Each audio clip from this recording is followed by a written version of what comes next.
Olá pessoal, eu sou David Pereira, sou professor no Departamento de Transportes do curso de Engenharia Civil do Centro de Tecnologia da Universidade Federal de Santa Maria e nós estamos aqui na disciplina Tópicos Especiais em Infraestrutura Rodoviária, que vai falar no dia de hoje, na videoaula, na última parte dessa videoaula, que abrange o item de custos rodoviários. Na verdade, custos de infraestrutura como um todo, de transportes, mas focado ao que é o objeto dessa disciplina, que é a infraestrutura rodoviária.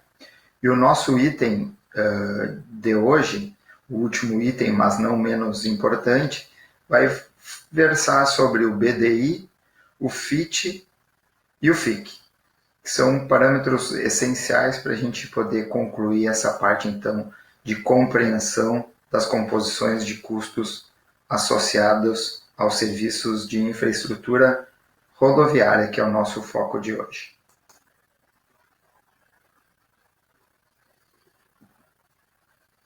Bem, dando sequência, então, nós vamos agora pegar benefícios e despesas indiretas. O que vem a ser benefícios e despesas indiretas? Na prática, benefícios e despesas indiretas é o que nós chamamos de BDI, alguns também falavam em LDI, mas a abrangência desse item é um pouco maior do que tão somente lucros e despesas indiretas, como se tinha antigamente o conceito. Então, o BDI é a taxa a ser adicionada ao custo de uma obra, ao custo direto da execução de uma obra, que englobam todos os serviços previstos para a infraestrutura rodoviária, conforme nós já detalhamos nas outras videoaulas. Então, ela é um valor que se é colocado, né, sobre o preço ou o valor do custo direto da execução daquela obra, certo? E isso, para o novo ciclo, ele é fundamentado em cima de alguns aspectos que nós vamos passar a discorrer nessa primeira parte da aula de hoje. Então, ele é composto, esse nosso BDI, por bonificação e despesas indiretas. E essas despesas indiretas, elas têm uns desdobramentos que vão ser o que será o foco da aula de hoje. Então, o BDI, a gente poderia, de uma maneira geral, subdividi-lo em despesas indiretas, benefícios e tributos. No que diz respeito à parte do BDI com as despesas indiretas, a gente tem uma parcela dessas despesas associadas à administração central, que a gente vai ver mais ou menos qual é essa abertura, que tem a ver com todos aqueles serviços que estão dando apoio ao canteiro de obra ou à execução do serviço propriamente dito lá no trecho, mas que estão concentradas na sede da empresa, certo? Ou numa sucursal da empresa, mas fora do ambiente de trabalho do dia a dia dos operários que estão executando o trecho rodoviário. As despesas financeiras, nós vamos ver alguns agrupamentos do que englobam essas despesas financeiras, seguros e garantias contratuais e riscos. Tudo isso está englobado no grande item despesas indiretas do nosso BDI. Os benefícios, que são basicamente o lucro, e os tributos associados à execução daquela obra e ao faturamento gerado, toda a movimentação financeira gerada pela execução do serviço. Então, nós temos o PIS, CONFINS e SSQN e a contribuição sobre o rendimento bruto, né, da empresa. Mas a gente vai ver como que cada um desses itens se abrem agora na sequência. Bom, da parcela do BDI relativa às despesas indiretas, nós temos uma fração aqui que faz menção à administração central. E essa administração central, ela diz e guarda relação direta com a empresa que está constituída não no canteiro de obra, mas ela é uma grande empresa, ou é uma empresa de um certo vulto, e ela tem lá a sua central, sua sede. Então, na sede trabalha o pessoal que tem relação mais direta com a parte comercial, tem todo um pessoal encarregado das atividades de escritório, desde a parte de administrativa até a parte de recursos humanos, contábil, e também de engenharia, né, que vai prospectando novos. E isso, então, é o que nós chamamos das despesas indiretas atinentes à administração central, certo? E para que a gente possa quantificar isso, a metodologia do ciclo ela se encarrega em dar um percentual desse valor da obra, né, em função do que se seria assim plausível se ter em termos de custos da administração central, como fração daquele custo da administração central por operar ou por facilitar a execução da obra lá no trecho. Então, seria justo que essa empresa tivesse parte do seu custo de manutenção da administração central sendo recuperado pela execução de uma determinada obra. E essa fração, né, ela vai depender do que a gente está trabalhando. Por exemplo, se a gente estiver trabalhando na construção rodoviária, é 6%. Se eu estiver trabalhando dentro de uma obra que tenha como fundamentação a conservação da rodovia, é 9%. Então, isso vai variando do montante ou do vulto da obra em si que nós estamos executando. Dentro ainda das despesas indiretas, nós temos o agrupamento de despesas financeiras, que basicamente é o capital de giro e o custo que a empresa tem para ter esse capital de giro, né? Então, a empresa ela executa um serviço hoje, ela precisa aguardar a medição no final do mês para pagamento, para ser gerado todo um trâmite burocrático que vai determinar lá o quanto que ela executou de cada um dos serviços. Essa quantitativo vezes o preço unitário vai gerar um valor que ela tem direito a receber. Só que ela não recebe no ato da execução. Existe um delay aí entre a execução efetiva do serviço até que ela vá ser ressarcida pela obra que ela fez ou pelo serviço que ela já foi prestando ao longo desse mês. E para isso a empresa precisa ter capital de giro. Nada mais justo do que ela receber essa despesa financeira, uma vez que ela teve que disponibilizar para aquela obra aquele recurso para aguentar, às vezes, 1, 2 meses trabalhando sem receber. Isso não está relacionado a um eventual fluxo de caixa inadequado do governo que está financiando a obra e que ela passa a não mais pagar as empresas, até porque as empresas elas só podem executar o serviço do próximo mês conforme o que se tem de desembolso esperado pelo órgão que contratou aquela empresa. Então, a empresa não pode sair executando tudo o que ela quiser. Ela tem que aguardar a ordem de serviço do órgão. E essa ordem de serviço está vinculada diretamente com a condição financeira de pagamento do órgão para a empresa que vai gerir e efetivar esse serviço lá no campo. E essa despesa financeira ela é basicamente calculada em cima da Selic. Tá? E essa Selic ela oscilou bastante ao longo do tempo. Nós já não temos mais o mesmo valor da Selic que nós tínhamos no início, em 2015, quando o ciclo foi... o novo ciclo, 2017, desculpa, quando o novo ciclo foi colocado em prática. E hoje, a partir de uma nota que saiu de um ofício circular de 2019, hoje esse valor é de 4,5%, tá? 4,5%. Então, a tendência que a gente tem percebido é da redução da Selic. Então, isso provavelmente daqui a um ano, dependendo de como ficar a taxa referencial de juros do mercado brasileiro, é provável que esse valor também seja novamente reajustado. Mas hoje, em 2020, em maio de 2020, esse é o valor que a gente tem como referência. Bom, então, dando sequência, a gente ainda tem um custo para a empresa que está associado às despesas indiretas, que é de seguros e garantias bancárias. Né? Então, todo edital de licitação, ele coloca lá qual é o valor esperado e que deve ser ofertado pela empresa vencedora em termos de seguros e garantias. E esse seguro e garantia ele é destinado, né, ele está lá a fim de garantir, né, a manutenção da oferta que a empresa fez, que gerou a vitória dela no processo licitatório, né, sobretudo nas concorrências públicas, e do fiel cumprimento dos objetos pactuados no contrato. Então, é uma garantia que o erário tem de que todo aquele processo vai vir a termo até a entrega da obra.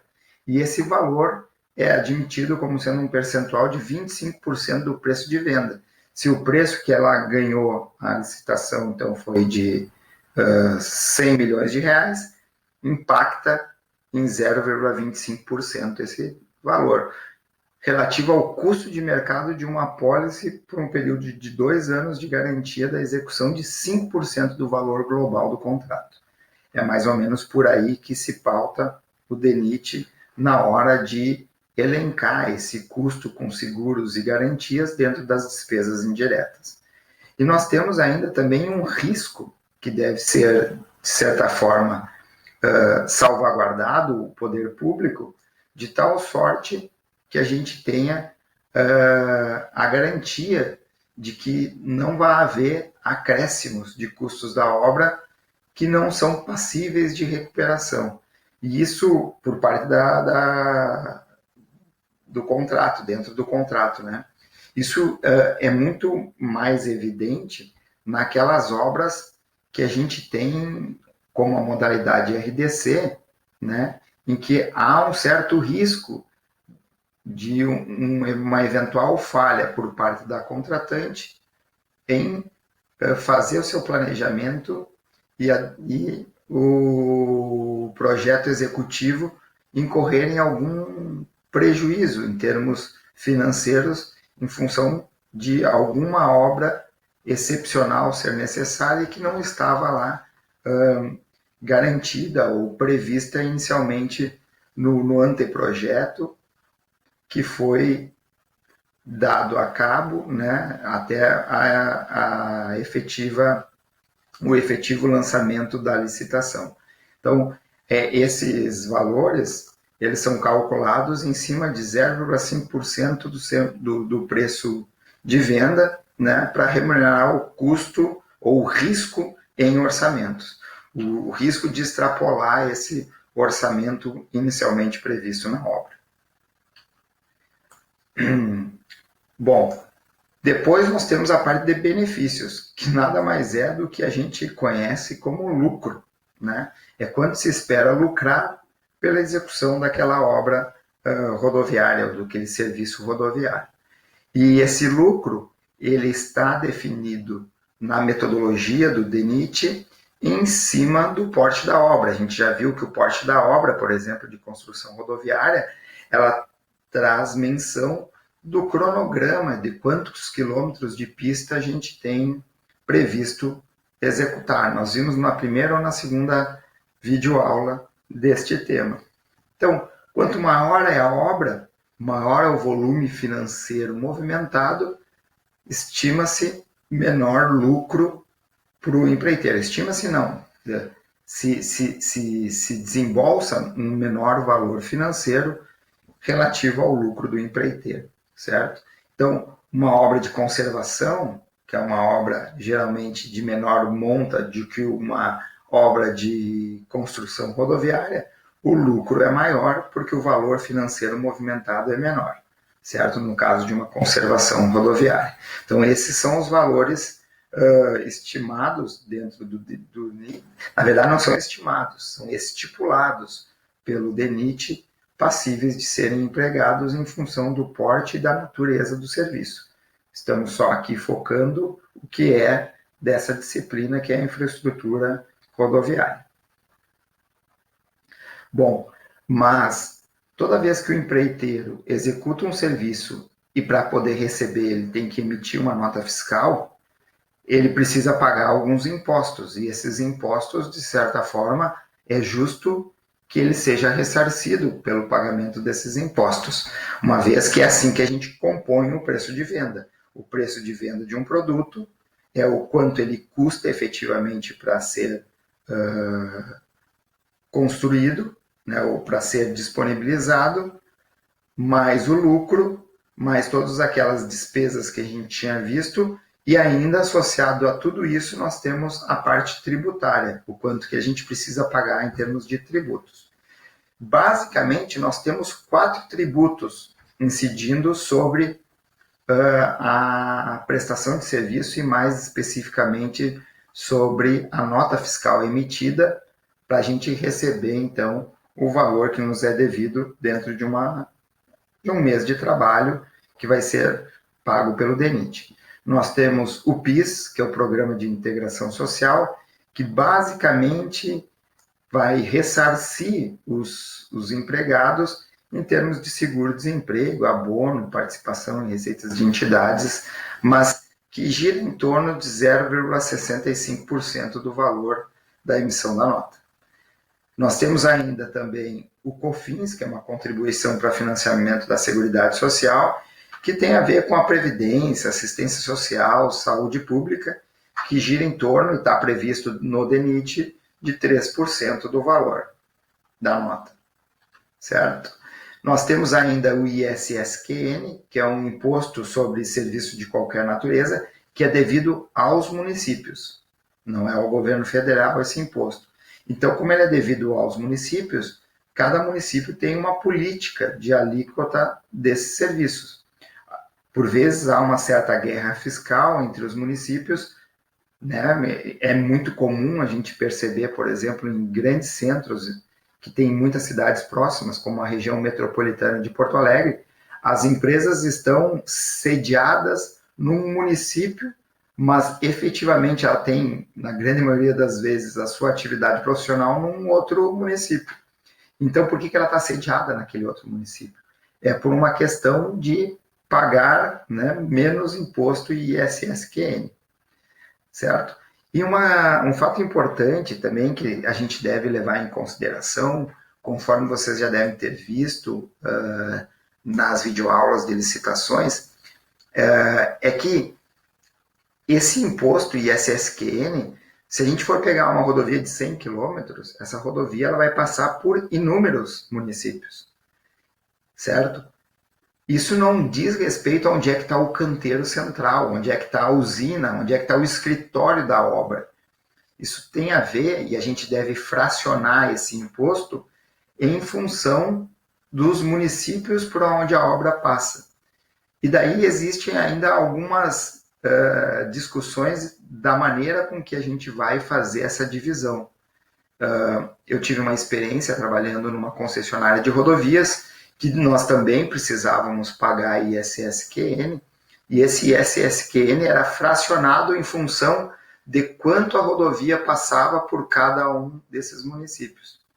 Mas daí há alguns questionamentos, por exemplo, de que um determinado município, na execução de uma rodovia em que há necessidade de túnel, que aquele túnel custa mais caro do que 1 quilômetro de rodovia.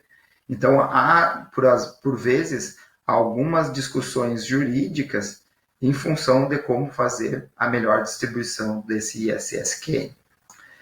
E a gente ainda tem uma contribuição previdenciária sobre a receita bruta, que é o CPRB, certo? Isso incide quando a gente tem uma desoneração da folha de pagamento. Bom, aí a gente precisa abrir um parênteses também.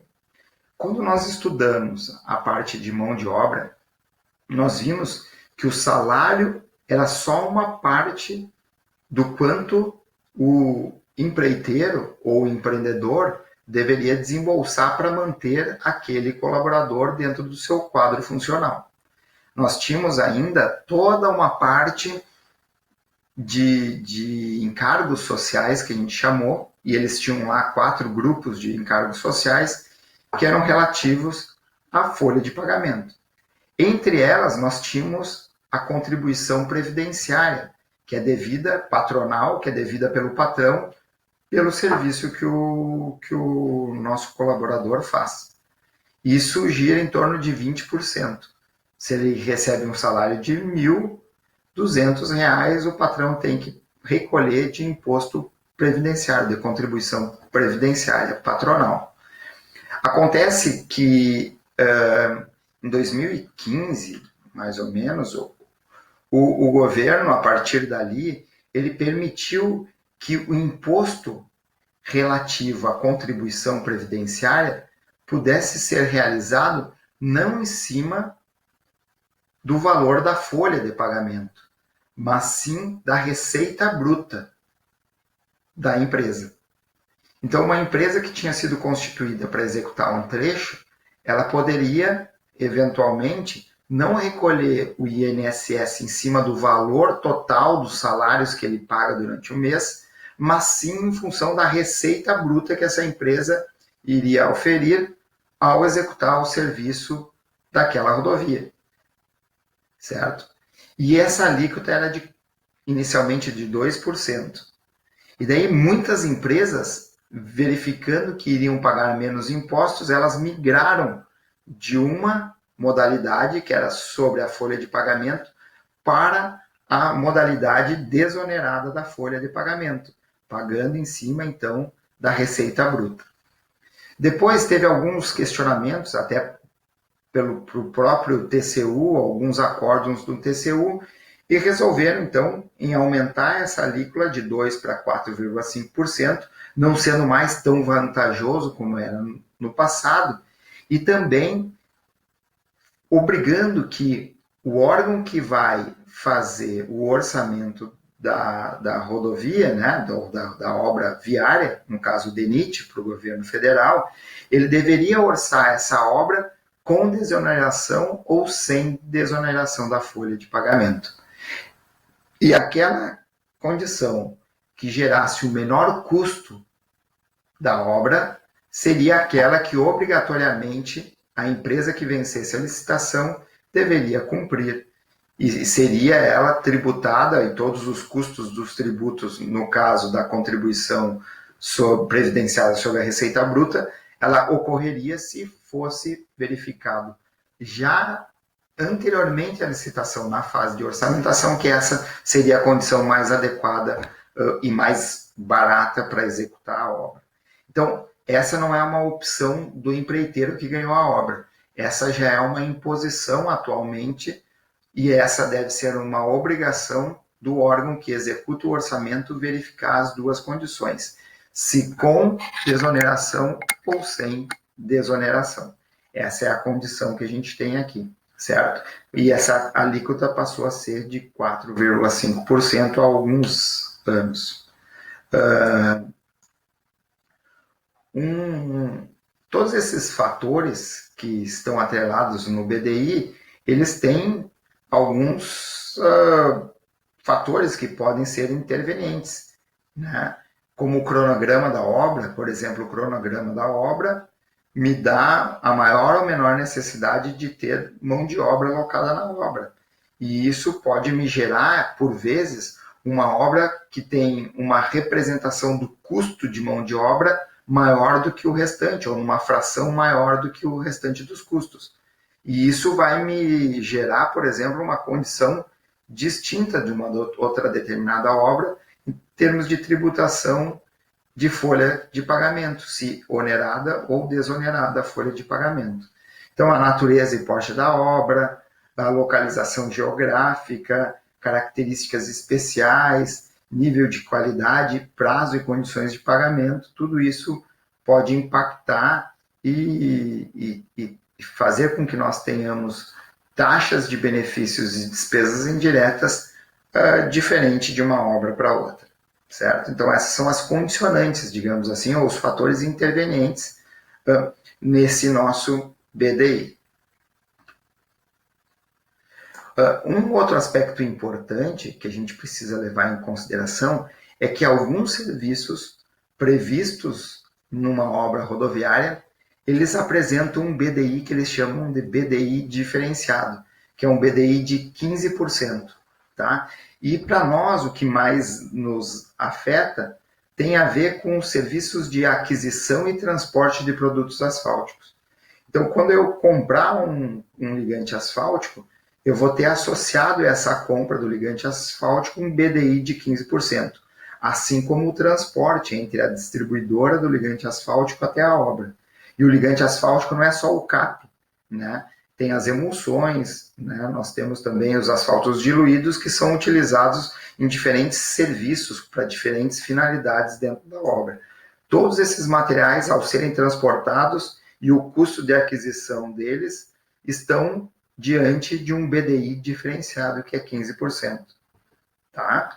Em linhas gerais, olha só, nós temos aqui BDIs que podem girar em torno, sobre o preço de venda, de 20,86% até 18,76% para o caso de uma grande obra.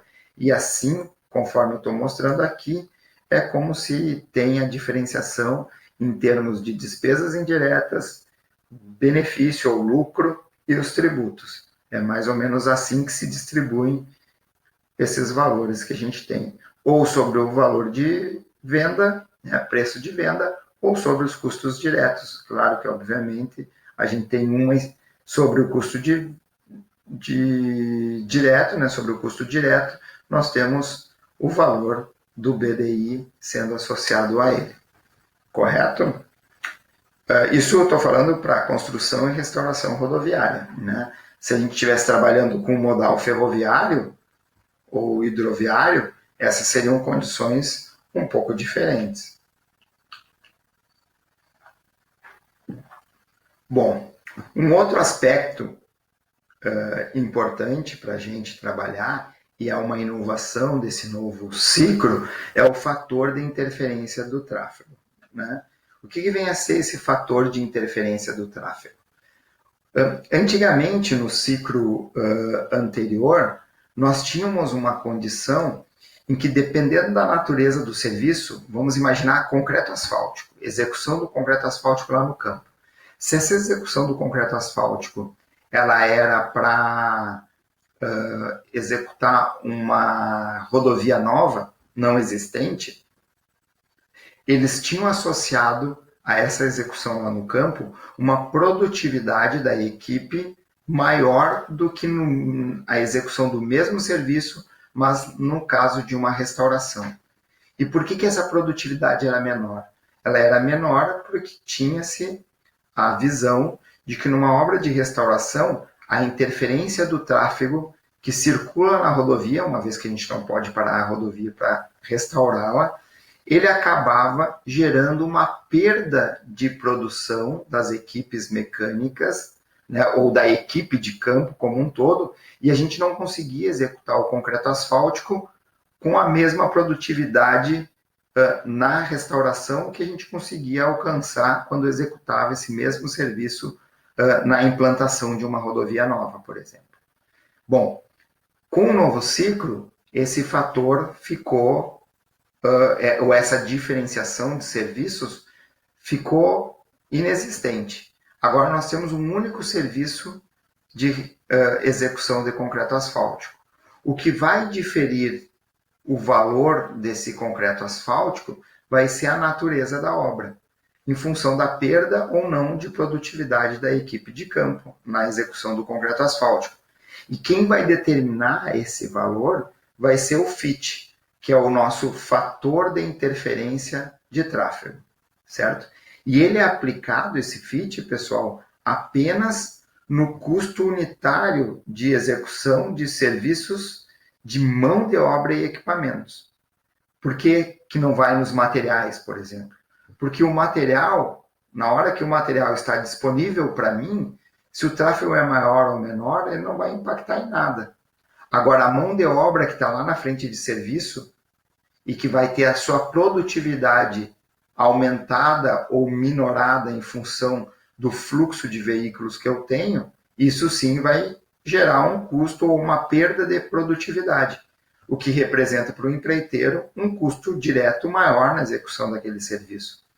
A mesma coisa acontece em termos dos equipamentos. Aquele custo horário dos equipamentos que a gente tem, esse custo horário, ele pode ser maior ou menor em função da produtividade das equipes mecânicas. Se o tráfego estiver interferindo nesse meu serviço, obviamente que a produtividade cai. Se ela cai, o custo fica maior para o empreiteiro. Então, é justo que o empreiteiro receba por essa perda de produtividade, que não é em função da ineficiência técnica dele, mas por uma condicionante local que a gente tem atrelada ao serviço que ele está prestando e que deve, então, de maneira correta e justa, ser ressarcido. Bom, esse valor, então, ele é necessário toda vez que a gente tem algum tipo de necessidade de interdição da pista, sobretudo visando a segurança e a prevenção de acidentes. Então, vamos imaginar o contorno de Santa Maria, quando está sendo executado, nós temos um fluxo muito grande de veículos na rodovia. E, por vezes, os veículos de serviço precisam alternar ou atravessar essa via que está em pleno uso. E, para fazer isso, ela acaba, muitas vezes, perdendo bastante tempo para fazer essa travessia. E quando ela perde tempo, o tempo de ciclo, por exemplo, do veículo que faz o transporte, aumenta, reduzindo a produtividade da equipe. Então, essa é uma condição bastante importante e que nós temos, então, que considerar os fatores de interferência de tráfego, certo? Agora, como que a gente vai determinar esse fator de eficiência de tráfego? Esse fator de interferência do tráfego, ela é dada em função do volume médio diário, ou VDM, VMD ou VDM, volume diário médio, né? Que a gente aprendeu já na disciplina de infraestrutura de transportes. Quanto maior esse meu VDM, é sensível a nós imaginarmos que maior vai ser efetivamente a interferência desse tráfego sobre a produtividade das equipes e, consequentemente, um maior custo direto vai ser gerado na execução daquela obra. Então, nós temos aqui que o FIT pode ser entre 0% e 5%. Quando é que ele vai ser 0?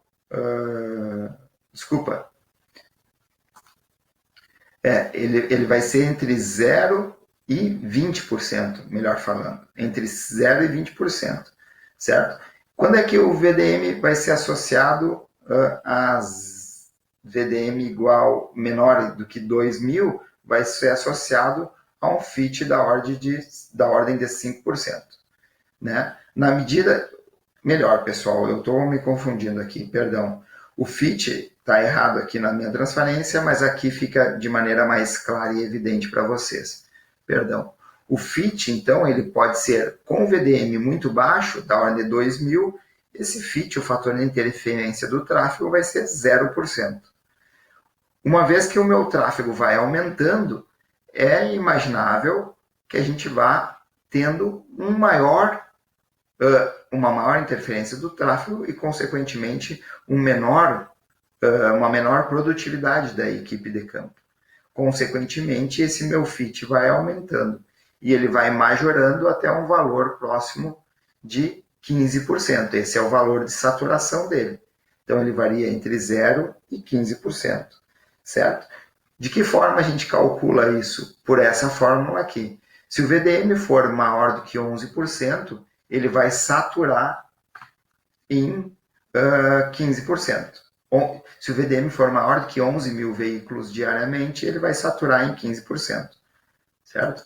Se a gente quiser ver isso aqui, ó, aqui está melhor representado, tá? Isso aqui é o anexo 01 de 2017 que determina o fator de interferência do tráfego, tá? É esse mesmo ábaco que eu trago, o mesmo gráfico que eu trago aqui para vocês. Bom, O que acontece? Quando eu tenho, então, um valor, por exemplo, de 8.000, 8.000 é maior de VDM, né? 8.000 é maior que 2.000, então não pode ser zero interferência no tráfego. Então, eu vou calcular 8.000 menos 2.000, dá 6.000. 6.000 dividido por 600 vai me dar 10%, que é 0,1, né? Não em fração percentual, mas em fração decimal. Então, se eu tivesse aqui, bastaria pegar no ábaco 8.000, 8.000 vai me dar um fator de interferência de 10%. Agora, como que isso impacta? Vamos pegar, então, aquele serviço que a gente já tinha pego em outra videoaula, que é escavação, carga e transporte de material DMT de 1.000 a 1.200 metros, caminho de serviço em leito natural, com escavadeira e caminhão basculante de 14 metros cúbicos. Então, qual que seria esse FIT? Esse FIT é 0,10. Agora, como que isso impacta o custo? Então, aqui eu tenho o meu serviço, né? Aqui eu tenho a minha planilha, que mostra a composição de custo, né? Então, aonde que vai incidir esse FIT de 0,1 ou 10%?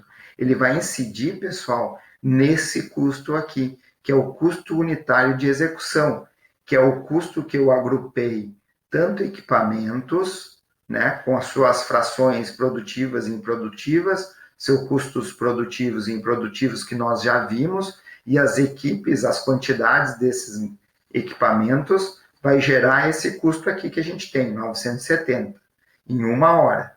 Depois, mais a mão de obra associada a ele. Esse custo horário da mão de obra já engloba os encargos sociais, conforme nós já vimos também.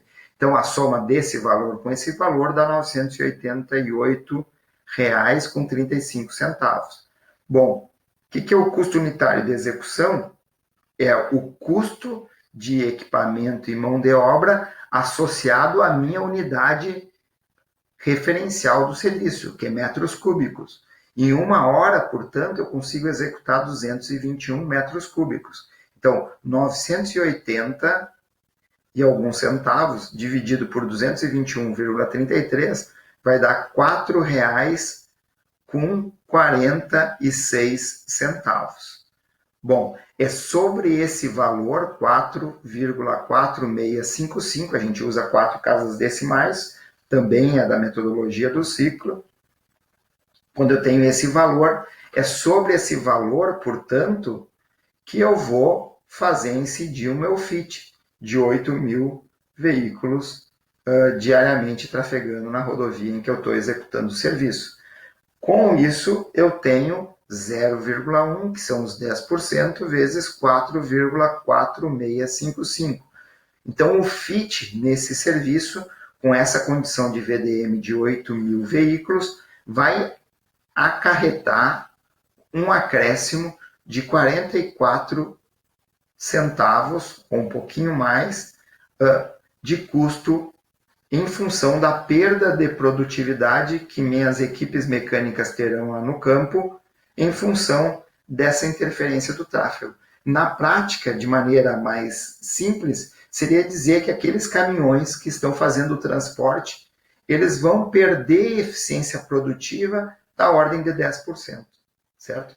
Como consequência disso, todo o processo, tanto de equipes quanto de mão de obra, acabam produzindo menos serviço naquela unidade de tempo, que é a hora. E por isso, então, o empreiteiro ele deve ser ressarcido, né, a um valor de 10%, no nosso caso hipotético, né, de 10% sobre o valor de custo horário total com equipamento e mão de obra. Por que material não tem? Não tem porque o material já está lá à disposição. Se eu tiver algum serviço que demande, por exemplo, cimento, se eu tenho um tráfego maior ou menor, o cimento, uma vez que já foi posto lá na obra, eu não vou ter nenhuma interferência, né, nesse custo desse material, tá bom? Por isso que a gente faz só sobre os equipamentos e a mão de obra a incidência do FIT. E por fim, né, o último conteúdo dessa parte de análise do ciclo, né, dessa nossa última videoaula sobre custos de infraestrutura de transportes, mais especificamente com infraestrutura rodoviária, nós temos o fator de influência de chuvas. Esse também é um aspecto bastante importante. Conforme vocês já viram nas outras videoaulas, ele está associado sempre lá colocado nas nossas composições de custos, certo? E o que ele representa, né? Ele representa um custo que o empreiteiro tem, né, associado a uma condicionante que foge à sua capacidade de gestão, que é o clima. Né? Muitos serviços dentro da infraestrutura rodoviária, eles são impactados diretamente pelo clima e mais especificamente, que é o caso daqui, das chuvas. Né? Por exemplo, a execução de concreto asfáltico, a gente não pode fazer essa execução em temperaturas inferiores a 10 graus, né, ambiente. Então, a rigor, a temperatura também interfere nesse processo, mas não são todos os serviços. Né? Existem alguns serviços, por exemplo, de terraplenagem, que a chuva impacta bastante. Outros serviços, como, por exemplo, vamos imaginar um outro, execução de drenos para pavimentos, que a presença da chuva vai impactar talvez um pouco menos, mas ainda que impacte. A execução, por exemplo, de sinalização rodoviária, ela é impactada também pela presença da chuva, mas a implantação de placas de sinalização, por exemplo, é uma obra que a chuva traz pouco ou nenhuma interferência. Em função disso, então, o DENIT criou, e isso também é uma novidade nesse novo ciclo, um fator de influência da chuva. E esse fator de influência da chuva, ele é muito semelhante àquele fator de interferência do tráfego, né? Que baseia-se, então, ou fundamenta-se a sua existência na perda de produção que o empreiteiro tem em função da chuva existente e prevista no local de execução do serviço, certo?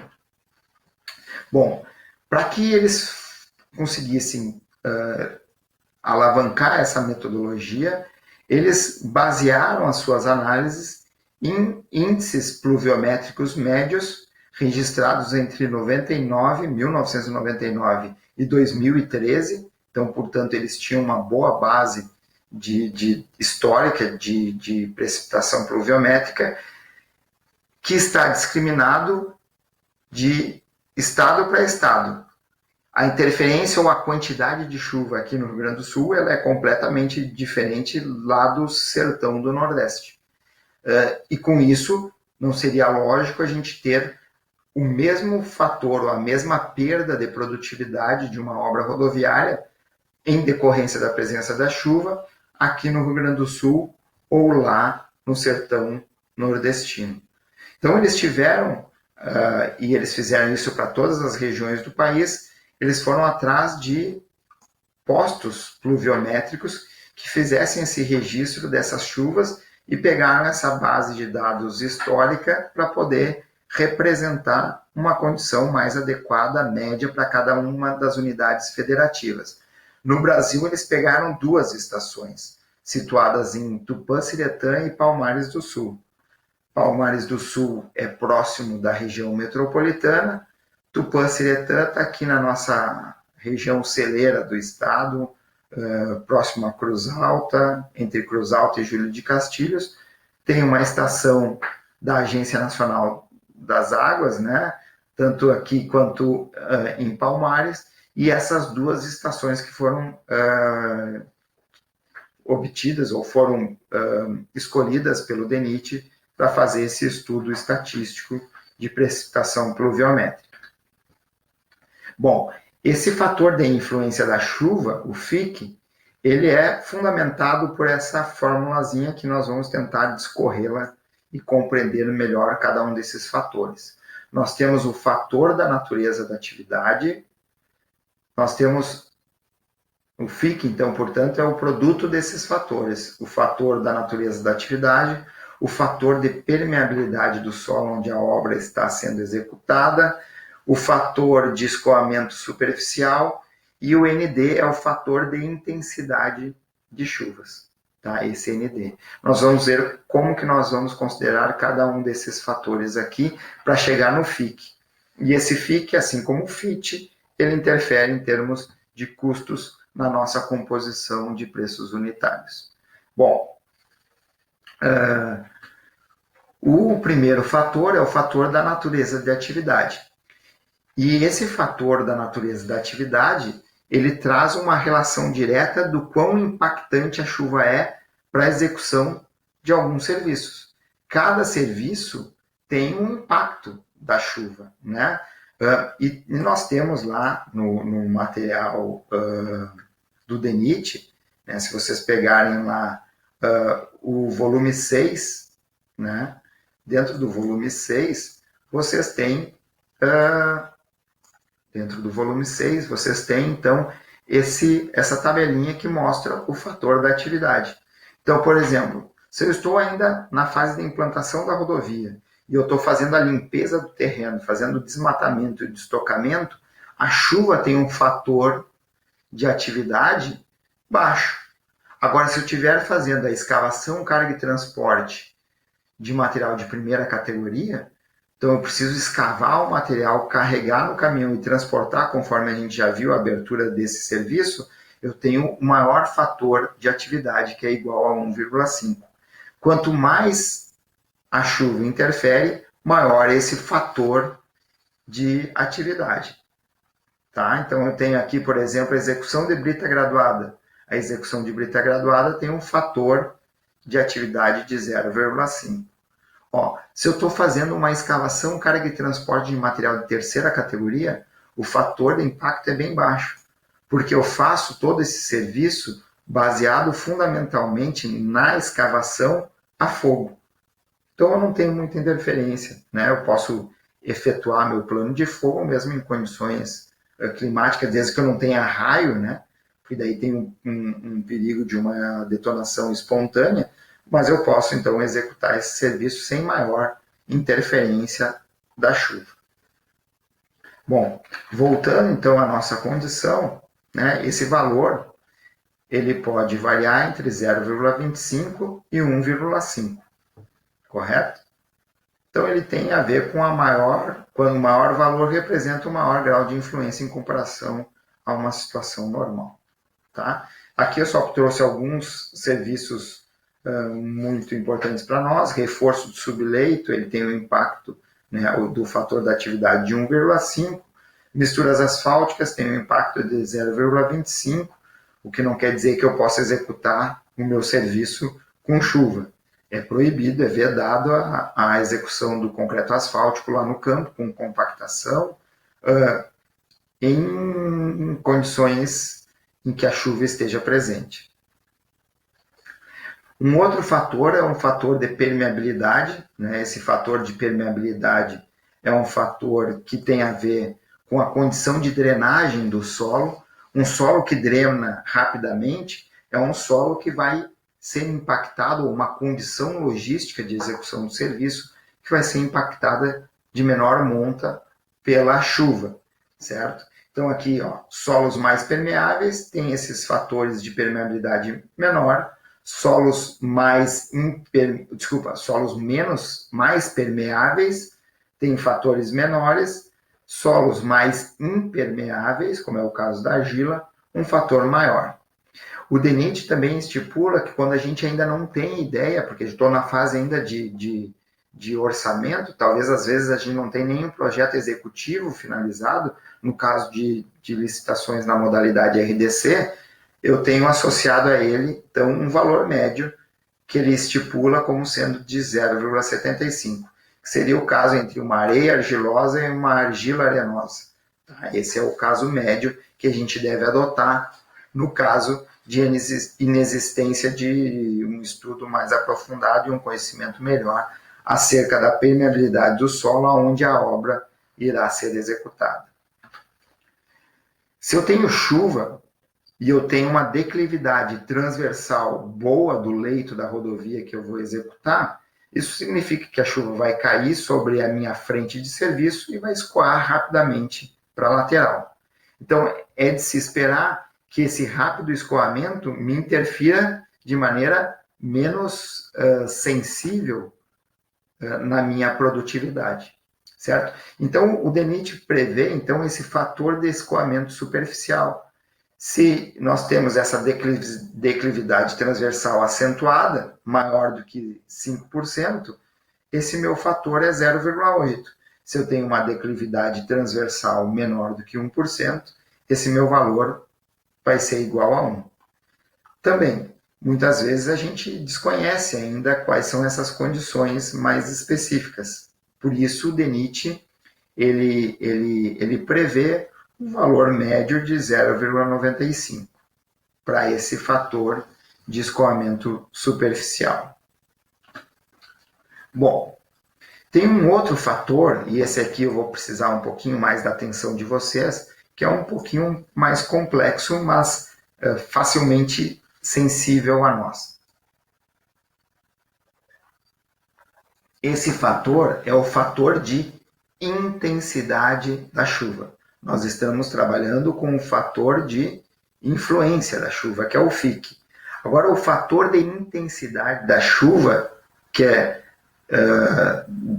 abreviado, ou tem como o seu código, a abreviatura ND, ele determina, né, uma fração média de tempo em que a obra ela é parcialmente ou totalmente paralisada em decorrência da chuva.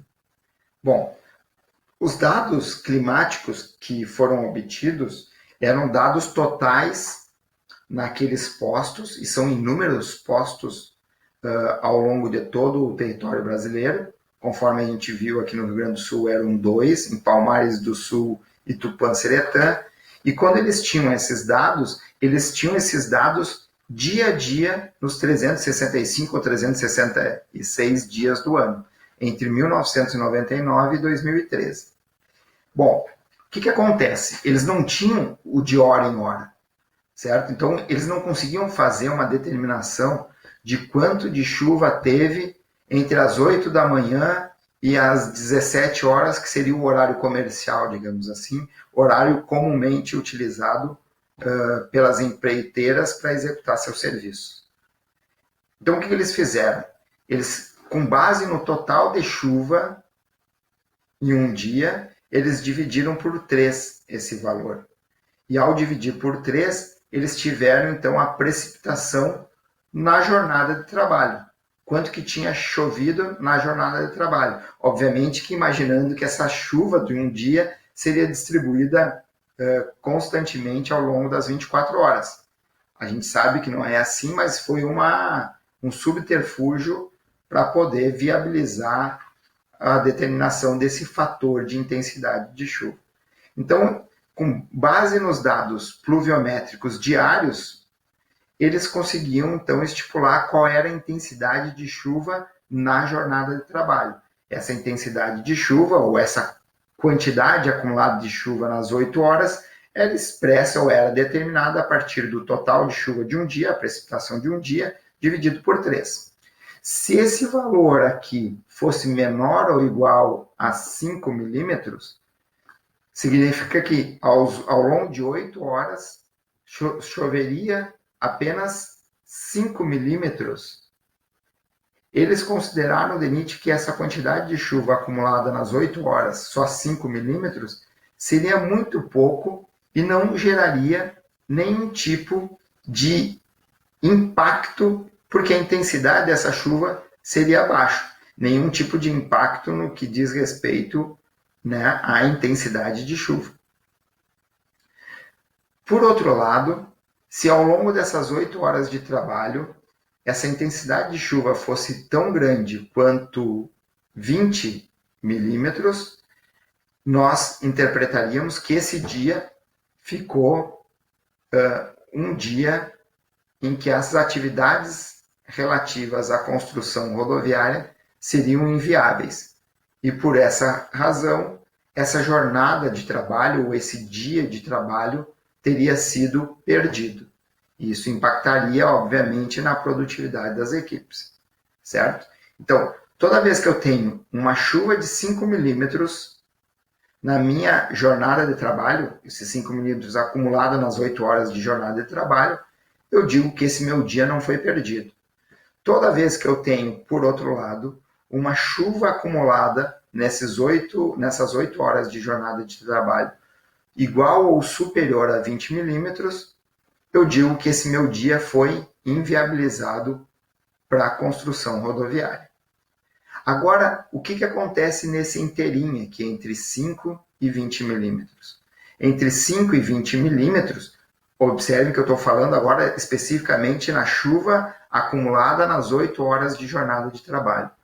Eu deveria calcular essa fração do dia que ficou inviável em função dessa fórmula que vocês estão vendo aqui. Eu pegaria essa quantidade de chuva, por exemplo, 15, então seria 15 dividido por 15 menos 1/3. 15 sobre 15 é 1.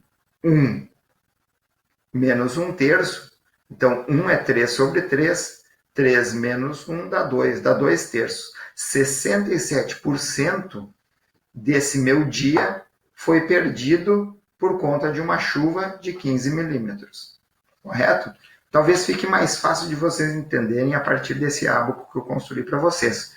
Só que agora, pessoal, cuidem que o ábaco eu coloquei a precipitação acumulada no dia e não na jornada de trabalho. Basta pegar, por exemplo, se choveu 15 milímetros no dia, divido esse 15 por 3, eu vou ter 5 milímetros. Bom, se choveu só 5 milímetros durante as 8 horas, isso quer dizer nada. Eu não tive influência nenhuma da chuva sobre a paralisação do meu serviço. Então, a chuva não paralisou o meu serviço. Eu consegui trabalhar as minhas 8 horas, ou o meu dia de trabalho foi integral. Ao passo que se a chuva foi de 60 milímetros no dia, 60 dividido por 3 dá 20 milímetros. 20 milímetros já impacta em ter perdido o dia inteiro de trabalho, certo? Agora, o que acontece nesse meio tempo? Vamos imaginar que choveu 45 milímetros, como foi o nosso exemplo. Choveu 45 milímetros, dividido por 3, na minha jornada de trabalho, choveu 15 milímetros. Se choveu 15 milímetros, esse meu fator é de 2/3, 0,66, 67. Então, 2/3 do dia ficou perdido em função dessa minha chuva no dia de 45 milímetros ou na jornada de trabalho de 15 milímetros acumulados, certo? Então, vamos pegar um exemplo prático que a gente tem tirando das planilhas lá dos dados de pluviometria de Tupã-Seretã, que é o que está mais próximo a Santa Maria aqui para a gente. Então, eu vou pegar e vou abrir a planilha para mostrar para vocês. Nós temos aqui no volume 6, né, do DENIT, que fala sobre a influência de chuvas. No tomo 5, nós temos os dados pluviométricos do Rio Grande do Sul. E esse aqui é o caso do posto, esse aqui está codificado, mas esse é o posto em 2013 de Tupã-Seretã. Vamos pegar ainda mais especificamente esse mês de novembro, tá? Por que eu peguei o mês de novembro? Porque foi o que deu um maior impacto em termos de chuva. Então, no mês de novembro, nós temos essa condição aqui. Eu vou mostrar como que a gente calcula esse ND médio mensal lá, certo? Então, aqui nós temos as chuvas. No novembro é um mês que tem só 30 dias. Então, no dia 1º de novembro de 2013, não choveu. Foi chover só lá no dia 3 de novembro. Depois, choveu novamente. Deixa eu só mexer aqui na minha ponteira. Foi chover novamente nesse dia, que é o dia 8. E choveu 37 milímetros. Depois, olha o que aconteceu no dia 11. No dia 11, choveu 92 milímetros. E assim a gente foi tendo a distribuição de chuva.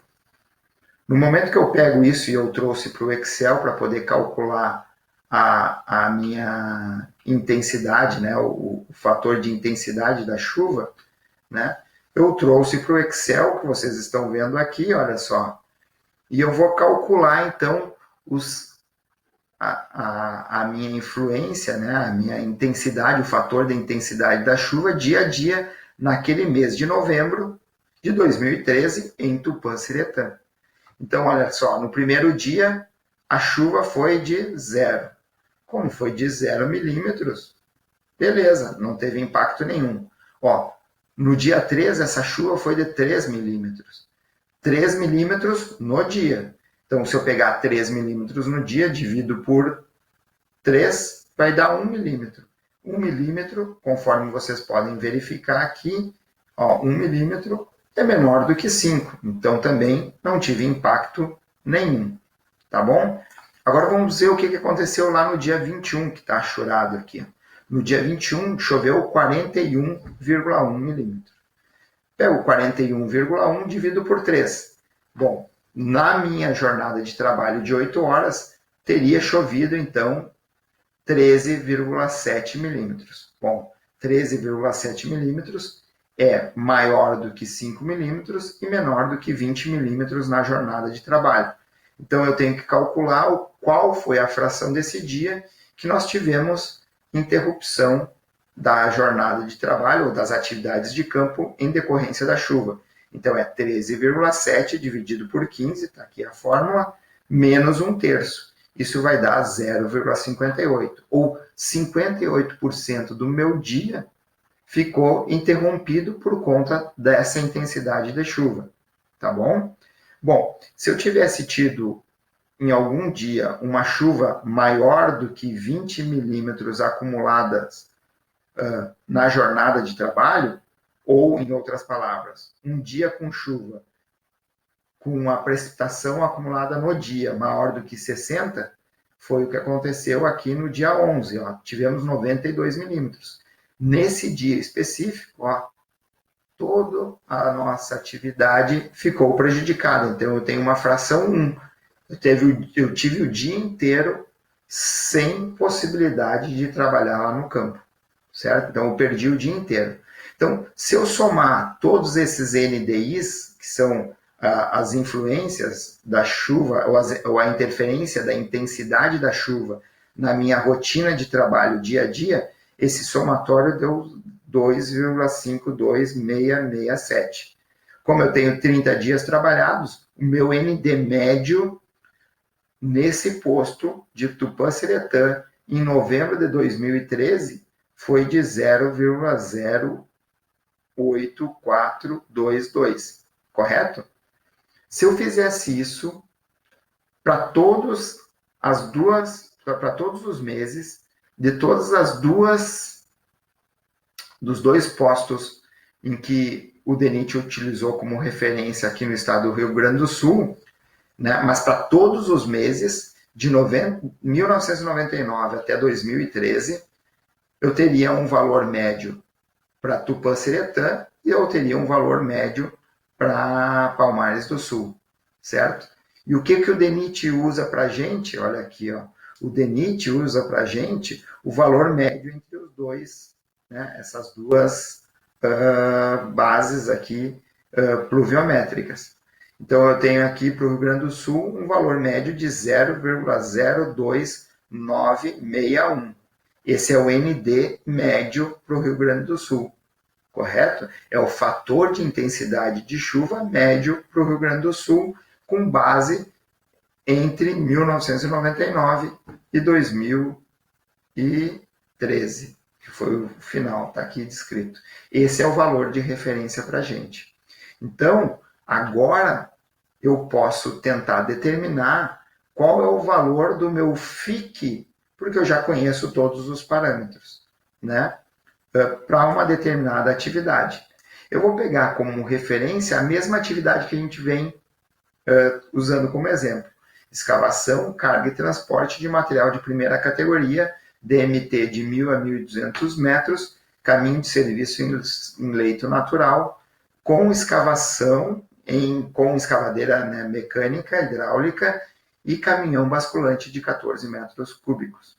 Só um detalhe, eu vou pegar, ao invés de outubro de 2019, que é a nossa última referência que nós temos de custo do ciclo, eu vou pegar o de 2018, o mesmo mês, porque tem algum erro também no cálculo do FIC nessas tabelas de outubro de 2019 para o Rio Grande do Sul, assim como nós já tínhamos visto algum erro na determinação de um outro padrão de um outro parâmetro que nós vimos e que dizia relação ao custo com combustíveis, óleos e lubrificantes dos equipamentos, certo? Mas eu vou pegar então de 2018, tá? Bom, o processo é o mesmo, tá? Isso não vai se alterar em função do mês de referência do orçamento ou dos preços unitários de referência que o DENIT vai publicando. A metodologia deve ser a mesma, salvaguardando alguns raros casos de alguma falha que o DENIT porventura cometa no cálculo desses valores.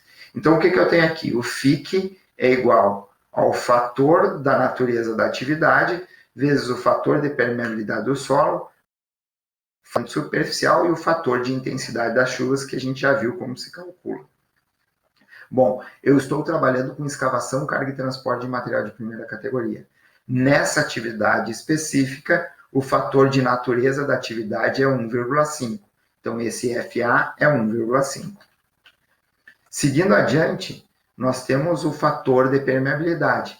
Como a gente não sabe, conforme eu já havia mencionado para vocês, o fator médio que deve ser colocado é 0,75. Está aqui o valor de 0,75.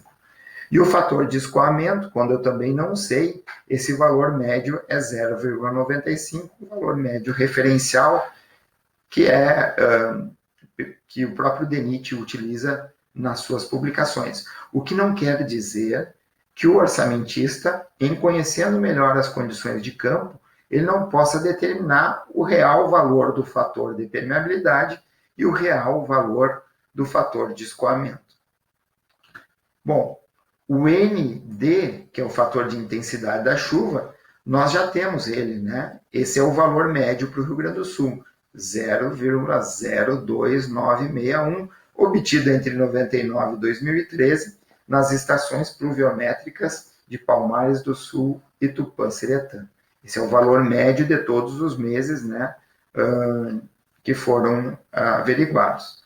Então, pessoal, se eu faço esse produto, 1,5 para o fator de natureza da atividade, 0,75 para o fator de permeabilidade, 0,95 o fator de escoamento superficial e 0,02961 para o meu fator de intensidade das chuvas, eu vou ter um fator do FIC de 0,03164.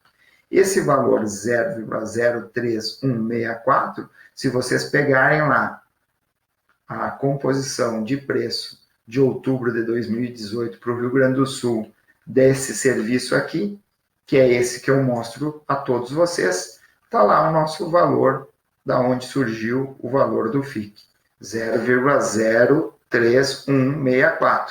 E como que ele vai incidir, então? Bom, ele vai incidir da mesma forma que eu demonstrei há pouco para o FIT. Ele vai incidir sobre os custos que nós temos, horários de equipamento e mão de obra. Então, a soma desses custos horários de execução é esse, que é 972. Na hora que eu divido pela produção da equipe, que é 221,33, eu tenho 4,39. Esse 4,39 multiplicado pelo meu FIC, que é o fator de interferência da chuva, né? Quando eu faço isso, eu tenho o fator de influência da chuva, né? Ou de interferência da chuva, eu tenho um valor de 0,13, ou quase 14 centavos, sendo acrescido ao custo desse serviço. Por que isso é importante ser colocado aqui? Ele é importante ser colocado aqui porque a chuva de fato vai interferir, vai diminuir essa produção, a produção da equipe não vai conseguir ser essa em função da presença da chuva. Lembre que a gente calculou essa produção da equipe em função de alguns aspectos que reduziam a produtividade da equipe mecânica, mas que não tinham relação direta com a condição climática. A condição climática está sendo colocada aqui, majorando esse custo por empreiteiro em função da presença da chuva. Esse FIC aqui, ele deve ser usado sempre que a gente fizer o orçamento? Sim, ele deve ser usado sempre o valor, mas não necessariamente esse valor. Se eu tiver dados, e se eu for o orçamentista da obra, tiver dados de Santa Maria, por exemplo, eu posso, fazendo um arrasurado, fazendo um memorial de cálculo, respaldando o meu novo cálculo, eu posso adotar um valor diferente desse. Até porque, se vocês olharem nos manuais do ciclo, a condição de chuva em Tupã-Seretã e em Palmares do Sul ela é completamente diferente, mostrando que, de fato, nós temos, dentro de um próprio estado, de um mesmo estado, mudanças bastante significativas em termos de precipitações. Se a gente for para a região lá de Bagé, provavelmente a condição de chuva lá é bem diferente da condição de chuva de Tupã-Seretã ou daqui de Santa Maria, certo? Mas essa é a forma com que a gente tem o impacto da chuva no custo unitário ou nas planilhas, né, de custos unitários, né, e de associados à infraestrutura rodoviária. Bom, pessoal, então o que vai ficar para a gente, a partir desse estudo, para complementar a nossa compreensão do conteúdo que versa sobre a orçamentação de obras rodoviárias, é um estudo de caso, né, em que a gente possa, com base em várias alternativas técnicas, sejam elas advindas de um dimensionamento pelo método do DNR, do CBR, ou do Corpo dos Engenheiros Americanos, ou pelo Medina, né, que é o método que está em processo de normatização pelo DENIT, ou por qualquer outro método, que nós vamos então produzir algumas alternativas técnicas viáveis para aquele tráfego, para aquela condição de subleito que a gente tem, e de materiais disponíveis. Eu vou ter uns 2 ou 3 possíveis pavimentos a serem implementados. O que vai restar para a gente é apontarmos qual que será aquela que vai trazer a maior economia, ou que vai gerar um custo de execução e de venda, né, menor para o erário público.